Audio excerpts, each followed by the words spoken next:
So today is my day 64. As you can see, I am dripping with sweat. I've just come out from the gym. It was a leg workout. It took me about an hour, and I did a total of 1, 2, 3, 4, 5 main exercises, and then finished with 2 rounds of lunges without weights around the gym. Couldn't tell you how many lunges there were on each leg, but legs were burning and couldn't do any more lunges without wobbling. So now I'm just gonna get in, shower. Not before I shower, I'm gonna have a shake, shower, eat something, take a couple of snacks with me, and then I've got to be off to work, and then I'll be finishing a bit late. So what I'll do then is tonight, hopefully I'll try and get like 2.5 meals in, and maybe 2 shakes in, and as much water as I can. But yeah, another week till we hit day 70, and then I can compare and contrast day 1, where my strength was at, where my weight was at, where I was physically. I mean, I can tell I've put some size on because I can feel it, and also a lot of my tops that were loose are now fitting a lot better. And the main thing where I've kind of let myself down slash not being mega consistent with, and that's just the way the cookie crumbles sometimes because of work, life commitments, things that happen. It's just staying on a diet. And what I mean by that is, obviously, if I go back to some of the older videos, there was a couple of days in a row where basically I was eating a lot of takeaway food, but albeit it was selective takeaway food, grilled burgers, Thai food, all that kind of stuff. But for me, my main thing is being consistent with the amount of meals that are going in, whatever you want to call it, macros, calories, etc. I mean, you know, at the end of the day, if I miss a day or two and don't hit my daily allowance of calories and food, and it needs to be clean food, and I'm working out in this heat, and I'm doing sports, or I'm out and about doing whatever, you know, I can lose up to, you know, half a kilo in a day or two. The way my system is, I can't get away with eating you know, burgers and pizzas and fish and chips and continue to put an inch on my biceps or quads or whatever. I've got to eat clean and healthy, otherwise I just find it really difficult to put the weight on. And it's kind of the same thing back, you know, when I was in college and stuff. You know, I used to be a lot leaner, and I used to be what people have told me was quite ripped, you know, a lot of veins coming out and abs and cuts and all that kind of stuff. And to be honest, there was no secret to it. It was just a good choice of supplements, which at some point I will go into my old school supplement stack, what I used to take at one point in time. And it was just things like not having a breakfast slash liquids for breakfast. Mash. Eid Mubarak did. And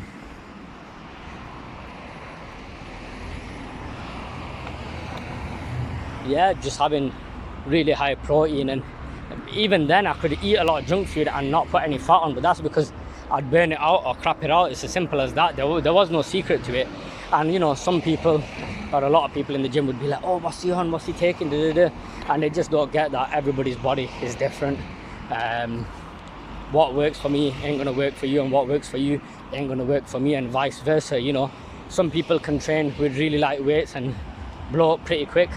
Some people just heavy, some people a variety, some people just need to look at a weight and you know, they put on size. At the end of the day, we're all different genetic makeup, metabolic rates, fitness levels, strength levels, have a diet, what foods agree with us, what foods disagree with us, bone structure, muscle bellies, tendons, muscle length, tendon length, and all that kind of stuff.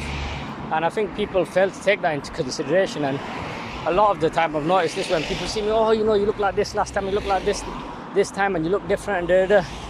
Simple as this. When I got more free time and I want to bulk up, I'll put more effort into eating. For example, when it's fasting month, I don't bother with training. I give myself a break because I just think it's good to have a break, and it's good to give the joints and the system a rest, and that's about it really, you know, each to their own. I know some people out there, they'll continue training, and you know what, each to their own, but you gotta do what's good for you. So I'm gonna stop talking, I'm gonna get off, shake, shower, snack, off to work. So hopefully I'll catch you guys later. And just like that, it's another day on body rebuild. So today is my day 65. The last week or so, my diet hasn't been super on point because of work commitments, sometimes not the right amounts of certain food groups, or like something simple like I've run out of eggs.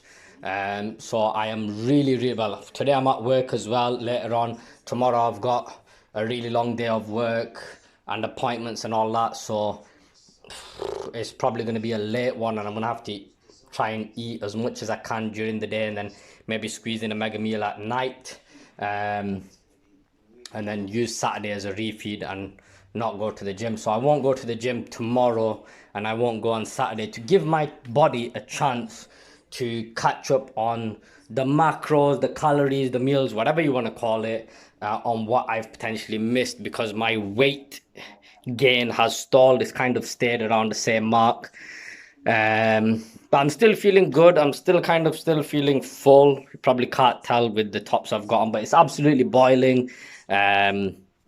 Today gonna have a bit of a fun day in the gym. It's gonna be shoulders, tries, buys, forearms, traps.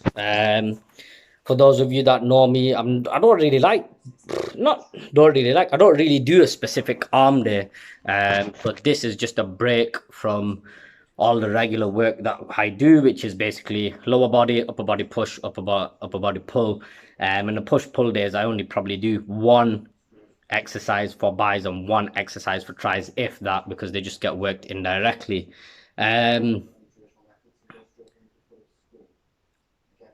I have been having shakes in the sense of they've mostly just been amino acids, and I'll show you which ones I've been using maybe as part of this video some other time, but I'm genuinely thinking of just doing what I did at the beginning and what I've done in the past, which is kind of get a really good quality whey isolate, and then put a bit of a recovery powder in there as well. So I'm thinking maybe a vanilla, and you'll understand the method behind my madness. Vanilla, whey isolate, and then some type of berry type of recovery powder, and then mix it up together, and you got like vanilla berry flavor. It tastes nice with almond milk.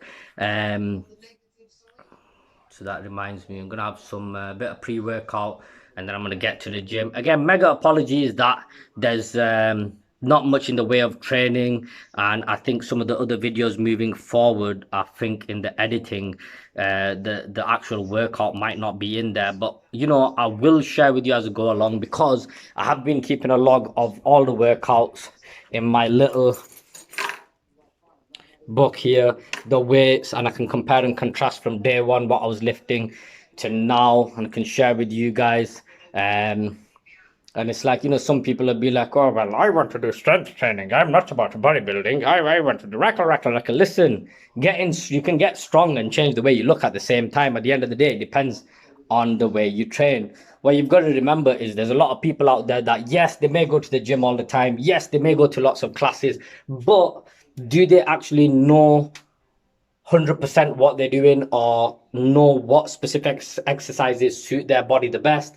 Probably not. It's a little bit like I've got some friends and some people I know that go to these metabolic fat loss classes that happen early in the morning, and they go like 4 or 5 times a week, and quite frankly, they don't see much difference. But it's kind of a feel-good workout, feel good in the sense of, oh, I'm knackered, oh, I was sweating, I was this, I was that. Listen, at the end of the day, if you're not fit and you go into a class first thing in the morning, probably either on pre-workout or on an empty stomach, because it's going to be fasted cardio, fasted training, rackle, then obviously you're going to be knackered, you're going to get sweat on, you're going to think, wow, I've done so much hard work. But then you've done that at what, 6, 7, 8 in the morning, and then you've gone to work or cracked on with the rest of your day. And then what's your diet like? What's your activity like? And then you're wondering why you've not lost as much or why you don't look any different. And yeah, it is what it is. I mean, I've got some clients that just want to lose weight, get fit and get strong. And you know what? I train them a max 4 times a week. I ideally just see them 3 times a week, and then the rest of the time they kind of do what they want. I don't really adjust their diet that much, and it works. But then you'll have people saying, oh, you must be giving them something, they must be on some secret supplement. And I'm like, yeah, I've increased their water and I've cut their crap out in the sense of no sugar or reduced sugar, no biscuits, no chocolates, etc. But they still have a treat now and then. So for example, if there's a wedding coming up at the weekend and they're going to go, I'm not going to say don't eat at the wedding. But that's another story for another day. Story of my life, that. Another story for another day. But anyway, that reminds me, I need to have a trim up later on. And yeah, that's it. So maybe you might get some videos in the gym. I don't know. We'll see. Bye.